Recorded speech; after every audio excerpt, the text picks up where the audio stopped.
de los penitentes y ayudarles perdonándoles los pecados y se puedan reconciliar con Dios. Seguramente han escuchado algunas historias de que en estos edificios antiguos a veces están almas en pena que no pueden irse a descansar y que de pronto nos dicen: oye, ¿la catedral tendrá de esas historias?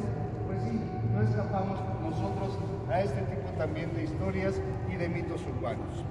Algunos son verdaderos, otros son falsos, pero el que les voy a contar es completamente verídico.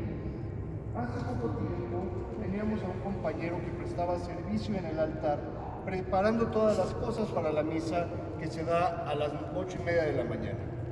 Todavía no había catedral, y mientras mi compañero preparaba todo, vio que en esa zona empezó a caminar y a deambular uno de los padres a los que le llamamos canónigos, ya revestido para prestar el servicio de la confesión. Ese canónigo le denominamos canónigo penitenciario, porque su objetivo es que pueda perdonar los pecados más graves que podemos tener. Cuando mi compañero vio que el padre estaba deambulando por aquí, pensó que podría necesitar algo y se apresuró para tratar de alcanzarlo en este confesionario. Sin embargo, cuando llegó, su sorpresa fue mayúscula porque el confesionario estaba completamente vacío. Después del susto que se llevó, empezamos a indagar en la historia de catedral y encontramos que efectivamente hubo un padre penitenciario que mientras escuchaba una confesión le dio un infarto y fue trasladado de aquí a un hospital sobre la avenida 20 de noviembre. Ahí falleció el padre. Imaginémonos que le estarían confesando que hasta un infarto le dio al pobre padre, ¿verdad? Entonces pensamos y consideramos que el alma de este padre penitenciario se encuentra por aquí y nos visita porque debe de estar esperando encontrarse nuevamente con aquella persona a la que estaba confesando y a la que no le pudo dar la absolución, con la intención de poder perdonar sus pecados y poder descansar tanto ella, porque ya está reconciliada con Dios, como que el alma del penitenciario pueda descansar en paz. Esa historia es completamente verídica. Si vamos avanzando, por favor, hacia la capilla de la Virgen, por favor.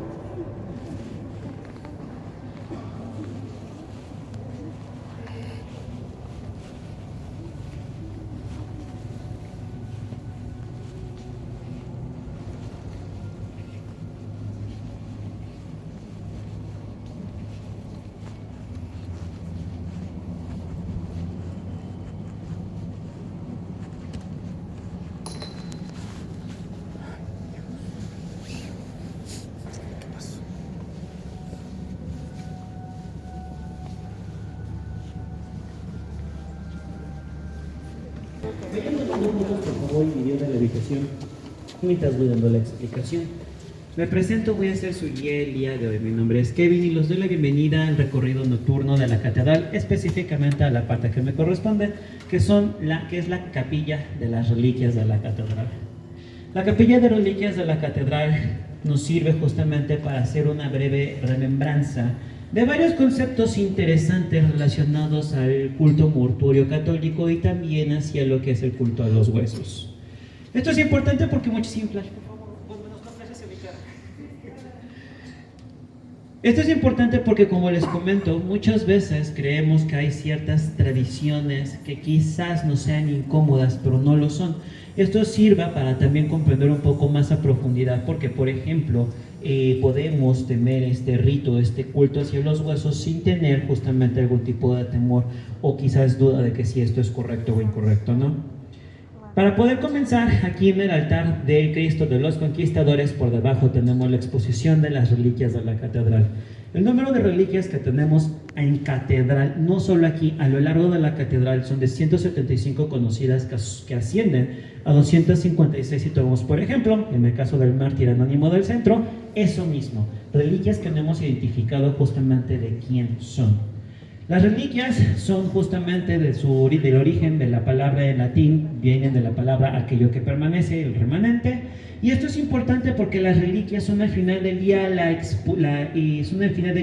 este ejemplo, esta historia de llevar a cabo con fervor y valentía Pues la profesa de la fe, en su momento, cuando esto era justamente...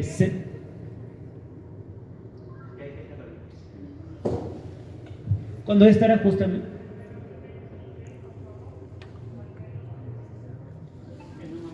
Al final del día las reliquias nos sirvan a nosotros como ejemplo de por lo que es justamente lo que es ser un buen feligres. Eso se los comento porque muchas veces cuando nosotros tenemos, y quizás esto sea justamente necesario para nuestro día a día, recordar que las reliquias son ese recordatorio, esa remembranza de que aquellos que pudieron morir por defender aquello que creían. Las reliquias tienen algo conocido como gradación. Gradación quiere decir que las reliquias se dividen en 3 grados, primero, segundo y tercer grado. Nosotros conocemos como reliquia de estimados es que el significado es literal. Cuando hablan de que nuestro cuerpo es el templo de Dios, la carne, la sangre y los huesos es lo que conforman dicho templo. Y una vez que la carne se seca, la sangre se va y quedan los huesos. Son estos justamente los que Cristo en el último de los días empleará para cumplir con ellos la promesa de la resurrección eterna. Sin huesos no podemos ascender a la gloria de Dios Padre al final de los tiempos. Esto es muy vital e importante. Y como son los huesos lo que permanecen, en algunos casos siendo las reliquias más conocidas, también tenemos en el caso de algunos casos con los cuerpos relicarios, que tenemos 3 acá abajo de los altares, que los pueden observar de cada uno de los 3 lados, aquí sí no se pueden perder ninguno. En los cuerpos relicarios no solo metemos a veces los huesos, ya que muchas iglesias por dentro de estas figuras de cera colocan todo el esqueleto del santo porque lo tienen. Algunas veces inclusive hay que recordar que una reliquia de primer grado sea todo aquello que sea lo que queda. En este caso puede ser sangre fosilizada, carne, ojos en el caso de Santa Lucía, cabello, dientes, todo aquello que permanezca. Y eso lo ocupan en los cuerpos relicarios. Mas no se preocupen, los de aquí de la catedral solo tienen huesos por dentro, no tienen nada algo más turbio como en otros lados, como les digo, la sangre fosilizada o la propia carne. Ahora, en el caso de las reliquias de segundo grado, su culto comienza justamente alrededor de lo que es la pasión de Cristo. Objetos que fueron al final del día parte del martirio, parte de objetos personales del santo. Sean los clavos de la cruz, la corona de espinas, el manto de la Virgen, entre otros objetos más. Mientras hayan sido personales o relacionados al santo en cuestión o al mártir, se considera reliquia de segundo grado. Y por último, la reliquia de tercer grado puede ser un objeto personal de ustedes que entre en contacto, no directo. Con solo acercarse lo suficiente a la reliquia, el objeto asciende a tercer grado. Y las reliquias muchas veces vamos a encontrar protegidas por relicarios o por cápsulas relicarias. Esto es vital e importante, no lo olviden. ¿Por qué? Porque al final del día, como les digo, el objeto no tiene que tener contacto directo con la reliquia como tal. Simple y sencillamente, muchas veces solo con acercarlo, el objeto asciende a tercer grado. Y la iglesia nos comenta que muchas veces es preferible que sea un objeto de fe. Me refiero a rosarios, escapularios, cirios, veladoras, imágenes, aquello que sea para poder nosotros profesar la fe, ya que la reliquia de tercer grado nos permite justamente pues tener un acercamiento mayor a Dios. Como les dije, existen los cuerpos relicarios como los que tenemos al fondo de aquí, y estos sirven para poder resguardar los huesos, como les dije, como promesa de la resurrección eterna. De la Metropolitana, ustedes se van a dirigir en este momento a la cripta de los arzobispos, y sin más, pues solo me resta desearles que pasen una excelente y muy tranquila noche. Gracias.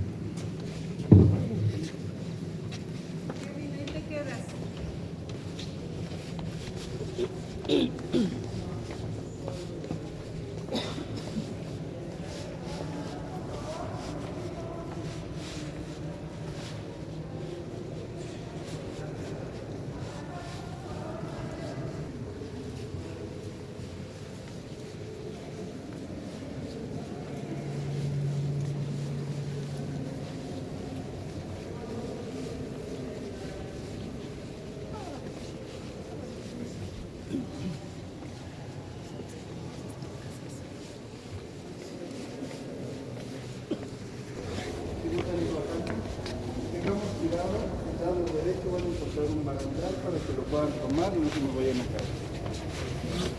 Se abre como una flor de nota. Por ahí va a ser. Tómense su tiempo.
aquel día la resurrección de nuestro Señor Jesucristo.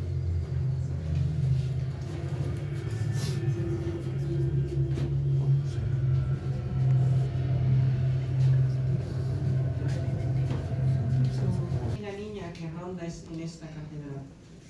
Tal vez a ustedes se les pueda aparecer para que se lleven una bonita experiencia de su recorrido.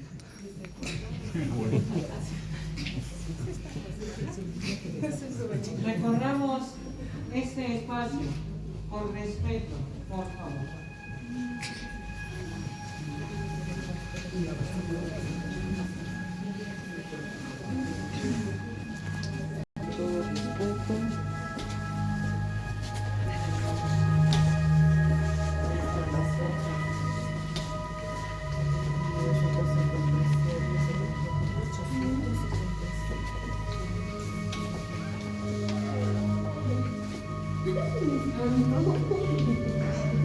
¿Ya viste cómo se ve alguien allá? ¿Se ve alguien allá?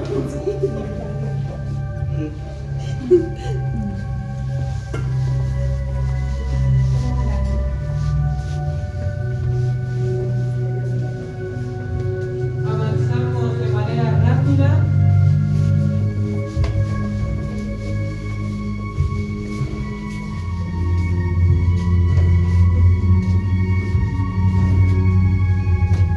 Por mi seguridad y por su integridad, no me es permitido acompañarlos hasta el final de su recorrido. Les ruego que se dirijan a aquella puerta que está al final del pasillo. Que Dios les bendiga y que tengan buena suerte.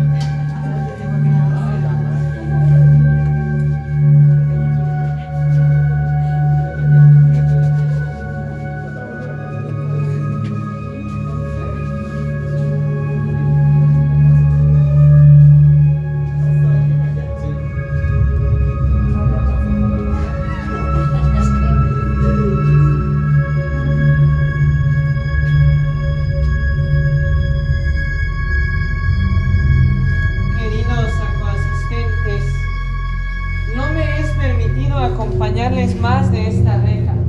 Ustedes tienen que ir de manera voluntaria y de manera valiente a finalizar su recorrido, avanzando hasta el final de este pasillo. Recuerden, catedral solamente les permite que pasen por ahí. Si pasan de otro lado, ustedes responderán por sus actos. Que Dios les bendiga y que tengan buena suerte.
Sean bienvenidos a este espacio que son las criptas de la Catedral Metropolitana, pero especialmente a esta sala de las criptas de los arzobispos. Han pasado ahorita ustedes por esta puerta, una puerta que tiene la singularidad por ser una lápida que perteneció a la tumba de uno de los arzobispos de la Nueva España, don Juan Juan de Zumárraga, el primer obispo de México, ¿vale? Pero también tiene otra singularidad. ¿A quién tiene en el centro de su cuerpo, en su ornamento? Pueden acercarse, tocarlo, verlo con detenimiento. No muerde, no rasguña, está acostumbrado. Correcto, tiene a la Virgen de Guadalupe. ¿Y por qué tiene a la Virgen de Guadalupe?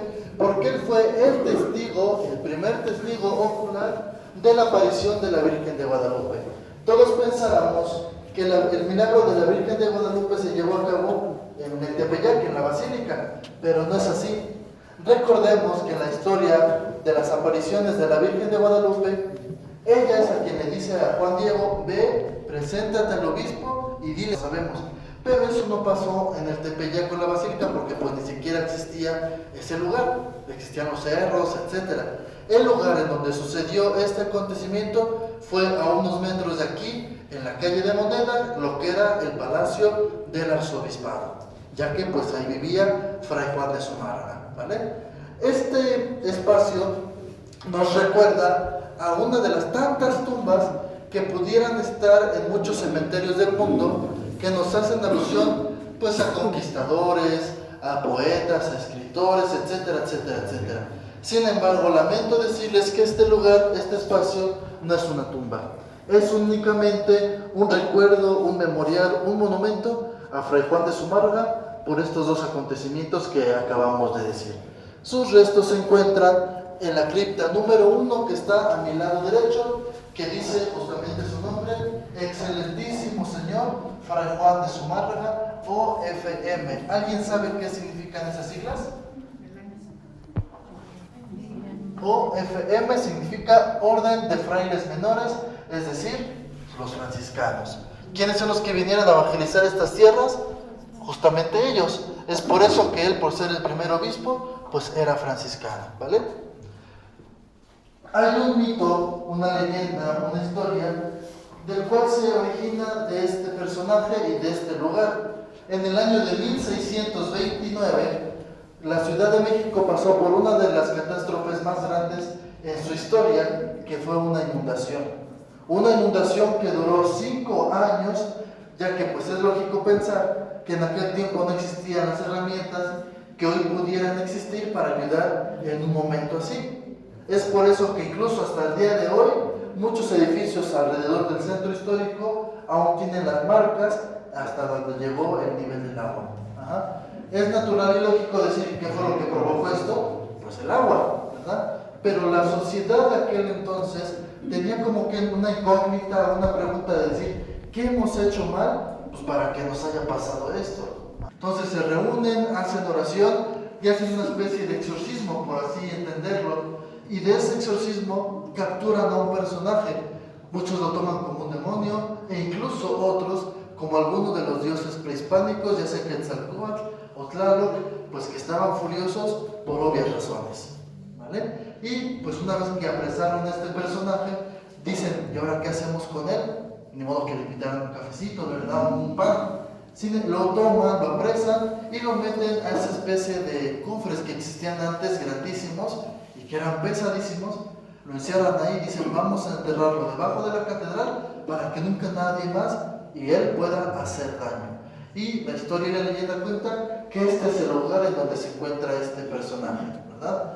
Leyenda, verdad, no sabemos, pero ahorita somos bastantes. Yo creo que si entre todos sí alcanzamos a quitar la imagen para de una vez corroborar si es verdad o no, ¿vale? ¿Vale? Estos lugares yo les he puesto un nombre para que no se escuche tan feo. Yo les digo que son las literas de los arzobispos. Sin embargo, su nombre oficial se llama pudrideros. Ustedes ya sabrán por qué. ¿Ok? ¿Por qué están aquí estos cuerpos? Por ley eclesiástica, los cuerpos de los conocidos santos. Y estas personas, por ser lo que fueron o lo que son, tienden o tienen esa tendencia a ser o a llegar a ser santos. Por lo tanto, la iglesia no permite que sus cuerpos se cremen. Y entonces aquí pasa un tiempo hasta que su cuerpo se descomponga y después se sacan sus huesitos o lo que quede de ellos y ahora sí pasan a formar parte del conjunto de las criptas que están al fondo. Es un conjunto de 75 criptas en total.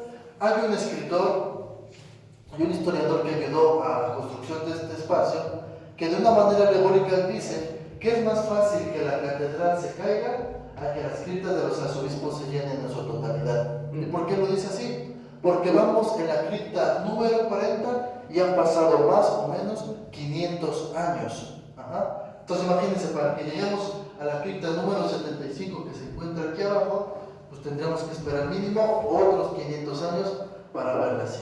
Entonces disfrutemos este momento porque ni nosotros ni nuestros tataranitos lo verán, ¿vale? Recordemos que la mayoría de los arzobispos han sido españoles. Por lo tanto, cuando procedían de España, traían todos pues el escudo de su familia, que son justamente estos los que podemos ver en las tapas de las criptas. Además del escudo resaltan dos fechas, que es el inicio de su gobierno y el término, ¿vale? Sin embargo, si gustan ir pasando de este lado, quienes puedan hacerlo y quienes gusten, vamos a encontrar algunas criptas que no tienen escudo, que únicamente tienen estas, como lacitos, vamos a llamarlo así, que se llaman borlas. ¿Y por qué no tienen escudos? Son porque estos arzobispos les tocó gobernar en el tiempo en que la iglesia y el Estado rompieron relaciones. Y el gobierno dice, vamos a abolir a todos aquellos que tengan escudos, pues reales, escudos de familias adineradas, porque no podía haber nadie más poderoso que el gobierno. Y de alguna u otra forma, el que los arzobispos tuvieran un escudo, pues les daba poder, ¿vale? Y cuando nosotros vemos estos escudos, si vemos detalladamente, tienen signos, pues, o símbolos civiles. Por aquí, ejemplo, una bota, una espada, una rosa, una torre, etc. Es hasta el señor Próspero, que está en la cripta 36, que vuelve a tener escudo. Pero ya tiene una gran diferencia. Ya no tiene signos civiles, sino religiosos. Y es hasta el día de hoy que cada arzobispo al inicio de su gobierno diseña su propio escudo y le pone los signos que él considere importantes para él, ¿vale? Y también quisiera mencionar dos personajes importantes que tenemos aquí.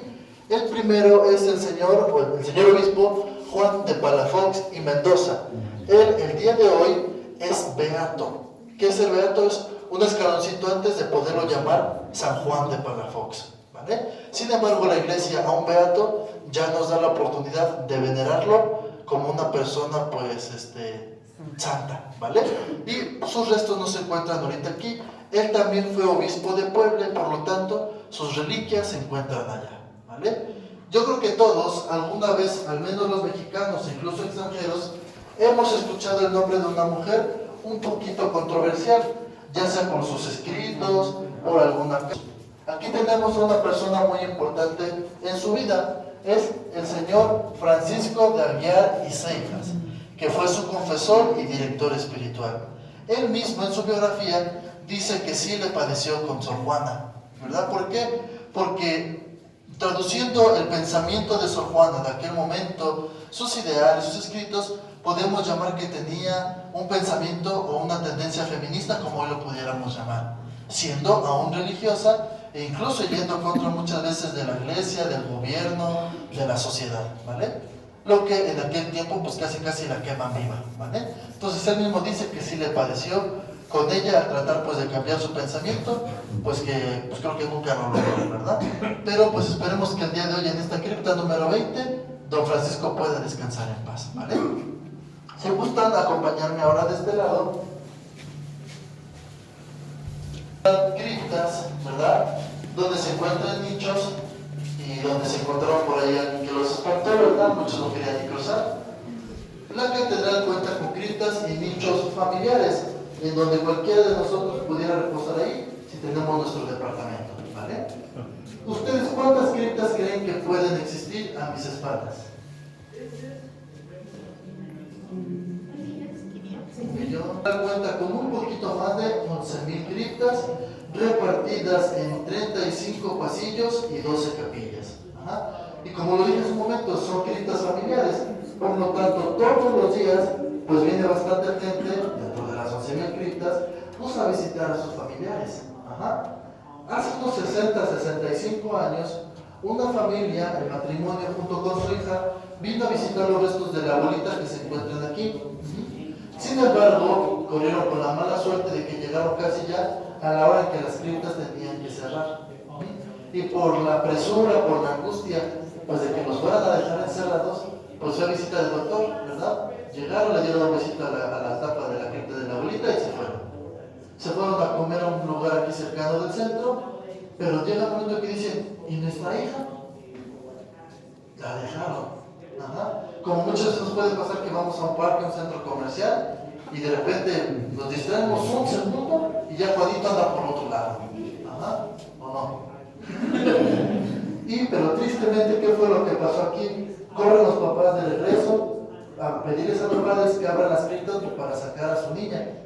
La buscan por todos los pasillos, por todas las capillas, no se recorren en 2 minutos. Vuelvo a repetir, 35 pasillos y 12 capillas. Las criptas no solamente ahorita porque sea de noche o sea de día, las criptas son un agujero negro porque no se ve absolutamente nada. A fuercita se tiene uno que arreglar con algo porque si no, pierdes incluso pues, hasta el sentido de la orientación, no sabes para dónde caminar. Encuentran a la niña tristemente, pero ya sin vida en una de las capillas. No sabemos realmente qué es lo que le haya pasado a la niña, si por el miedo, la angustia, algo le hizo algo, no sabemos. Pasados los momentos pues fúnebres, era de esperarse que los restos de la niña pues lo trajeran junto con los de la abuelita. Pero es hasta el día de hoy que la niña pues sigue buscando a sus papás. Tristemente los papás también ya fallecieron, ¿verdad? Y pues sigue la niña en espera de que alguien se la lleve, ¿vale? Entonces si gustan, yo tengo ahí en la recepción esta su maletita. Si alguien quiere adoptarla, es bien tranquila, no hace ruido y no come tanto, eso es lo importante, ¿vale? Entonces si gustan, ahorita vamos a salir a buscar a la niña, ¿vale?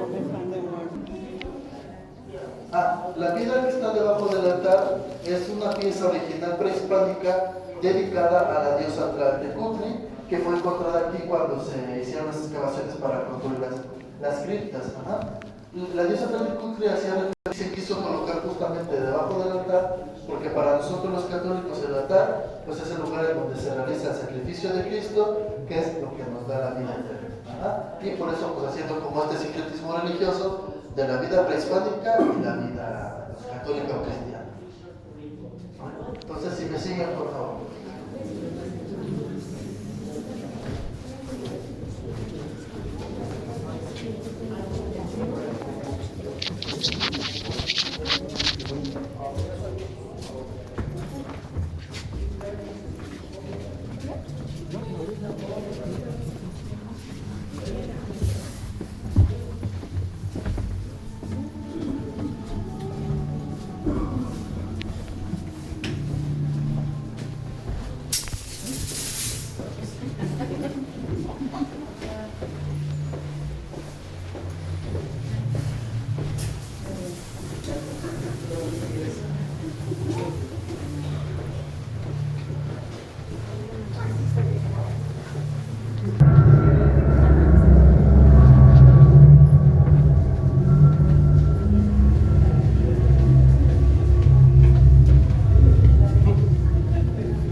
El recorrido. Con esto concluimos la visita del día de hoy. Esperamos que se la hayan pasado bien, que hayan podido llevarse un poco más de información de la Catedral Metropolitana y de lo que hay aquí. Perdón. La figura.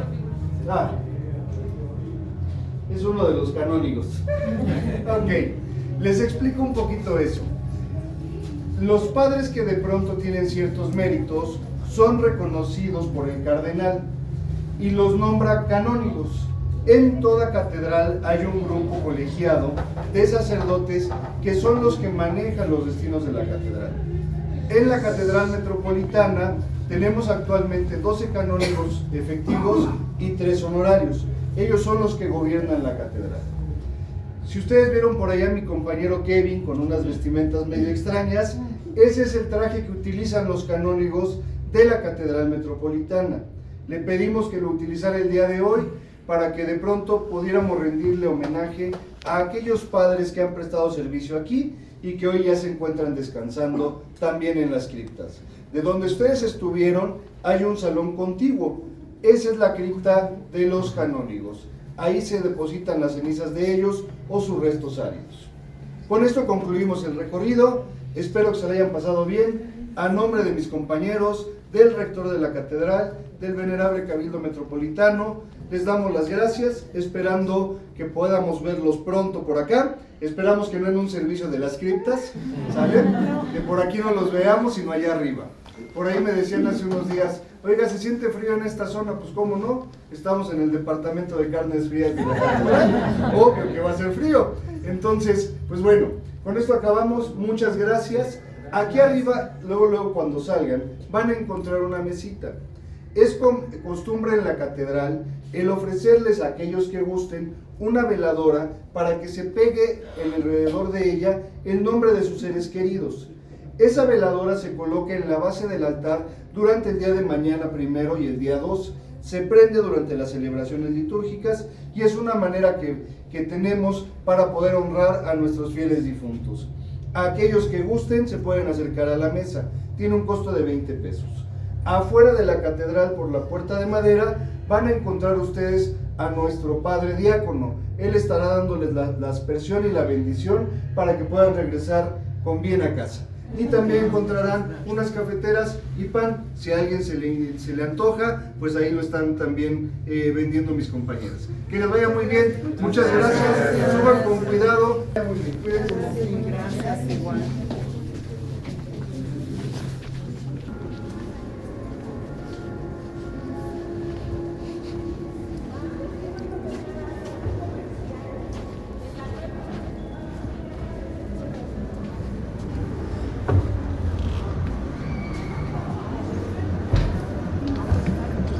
Padre, ¿no?